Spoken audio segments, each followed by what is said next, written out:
নবী আলাইহিসসালামের হারিয়ে যাওয়া এই সুন্নতকে আমাদের জিন্দা করা দরকার।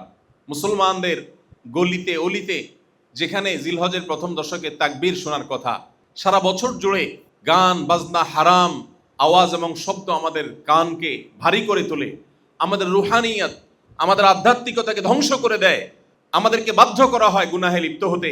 সেখানে জিলহজের প্রথম দশকে যেখানে কোন সাহাবী বাজারে যেতেন শুধুই একটু সরবে তাকবীর পাঠের উদ্দেশ্যে, আল্লাহু আকবার আল্লাহু আকবার লা ইলাহা ইল্লাল্লাহু আল্লাহু আকবার লিল্লাহিল হামদ, এই তাকবীরটা একটু জোরে আওয়াজ দিয়ে পড়বেন, এই উদ্দেশ্যে বাজারে যেতেন, কোনো কেনাকাটা না, যাতে করে তার তাকবীর শুনে অন্যরাও তাকবীর বলে ওঠে।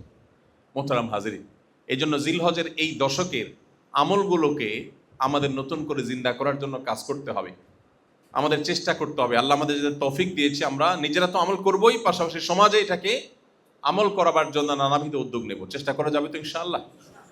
আস-সুন্নাহ ফাউন্ডেশন, উম্মার স্বার্থে সুন্নাহর সাথে।